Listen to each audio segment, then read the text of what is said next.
During the Battle of Endor in Star Wars Episode 6, Return of the Jedi, the Rebels destroy the second Death Star in orbit around the forest moon of Endor.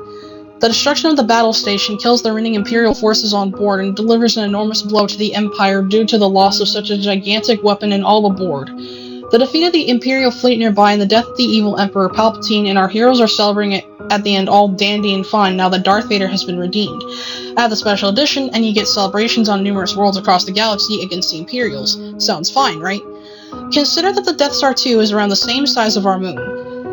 When the station erupts in a gigantic fireball, numerous parts of its frame and inner workings are ejected outward into space at enormous speeds. Also consider that in real life, when a space station that is vastly smaller than the Death Star 2 is destroyed, it creates a cloud of debris that begins to circle the Earth due to being drawn in by the planet's gravity.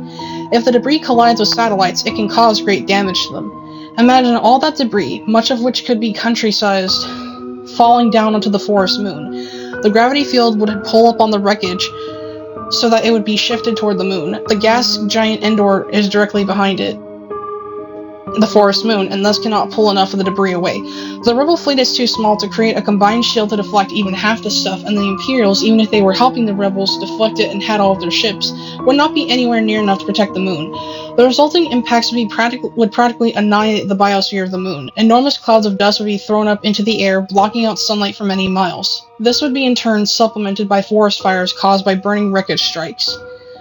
The native population of the planet, the Ewoks, would have to be evacuated off-planet if they were to have any chance of surviving this catastrophe.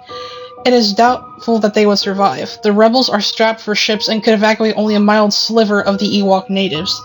This would not be an unlikely event. One lone asteroid was enough to cause a global cataclysm that wiped out a great deal, if not the majority of the fauna and life on Earth during the age of the dinosaurs. Thus, the great victory at Endor would come at a great price, the Holocaust of nearly an entire population.